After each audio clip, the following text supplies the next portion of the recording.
Hello Indie Game fan, I have another set of promising upcoming games, beginning with Bound by Blades, an action-adventure RPG set in a world of anthropomorphic animals where you venture out into the wild to defeat enemies. It has you moving about coordinate points on the battlefield, attacking and dodging as necessary, with an art style that I think looks amazing.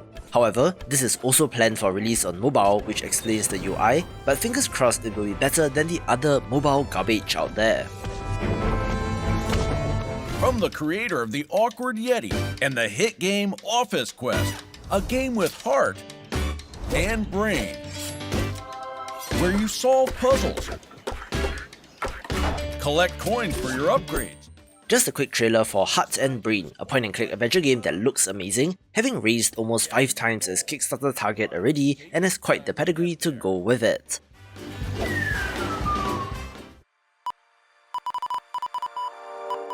This video is brought to you by Backfirewall, a meta-narrative first-person puzzle game with a premise that all of us know just too well, about a buggy old smartphone operating system that refuses to get updated. Corrupted what? Why is it always doing this just when I need to showcase the game? If you have gotten many of those upgrade to Windows 11 prompts but decided not to update since you're afraid it might break compatibility, this might be cathartic for you, where you play as the update assistant and have to find a way to disrupt said update. This is a first-person entry with plenty of puzzles, where you're exploring the various areas of the smartphone, including the RAM storage, speakers, Wi-Fi and so on, encountering a whole host of quirky characters in the process. You can hunt down or create bugs in the code, collect errors and delete data using cheat codes with satirical humor that breaks the fourth wall. A free demo is available to download right now, so check it out and wishlist the game, where the developers have some additional community building elements like being active on their Discord server, and that the old operating system in the game, OS 9, has its own Twitter account, so check all of these out via the links below.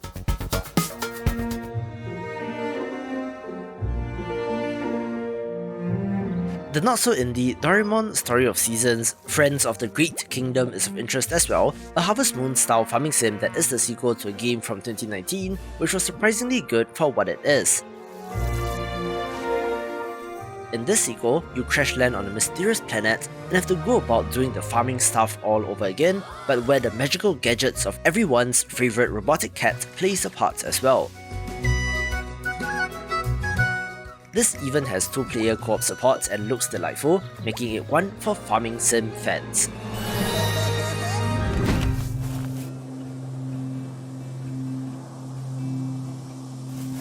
If you were on the internet in the early 2000s, I'm sure that Doors, the game, will be of interest, one that features a stickman as a main character and is reminiscent of early Flash games and animations. The core game here is a level-based 2D platformer handcrafted by the developers, but more interestingly, they are including a level editor that allows for user-generated content, as well as a custom plugin for Macromedia Flash and Adobe Animate, opening up a whole new world of possibilities for developers of all kinds.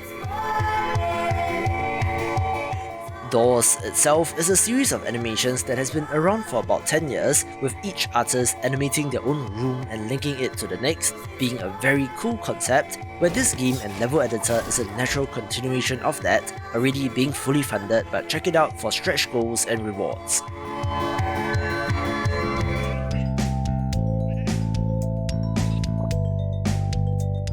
I love my survival crafting titles, so Miniland is right up my alley, a pixel art entry that has you farming, crafting, building, mining, fighting and more.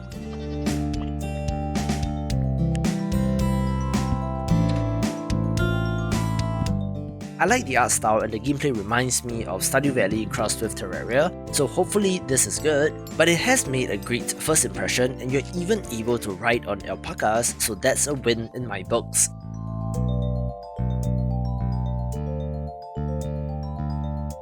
Discover a world of magic and steam technology. An alternate London where mythical creatures coexist with humans. The success of Disco Elysium has led to more narrative CRPGs being made, where one such title is Sovereign Syndicate, set in a Victorian steampunk London with a dash of the mystical as well. There are 3 characters which are unique and do have their own stories: an orphan Minotaur magician, a corsair searching for vengeance, and an automaton who wants more to life, looking like a fascinating cast with equally interesting stories. There are no random stat points here and no dice rolls where events will resolve depending on your skill level, where using certain abilities more often will improve that specific skill.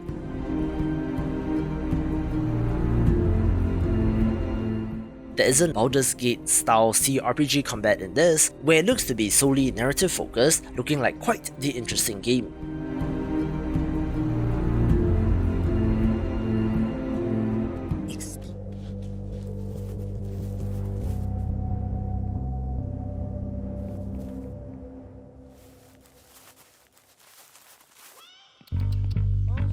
The developer of Finding Mosey did reach out, and I thought that this looks fairly impressive, being an open world entry with plenty of options at your disposal.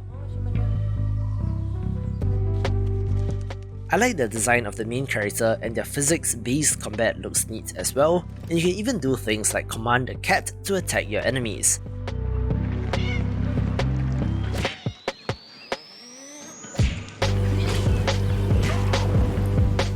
It looks very ambitious, so I don't know if it will live up to that promise, or if it will be a barren open world, but it certainly has a look and gameplay that got my attention.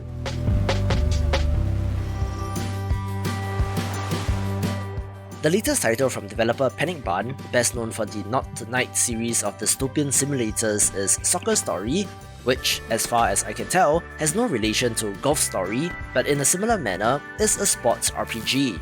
On top of traditional soccer matches, there are turn-based combat sections and some exploration and adventure elements, looking to be of interest even if you don't like soccer.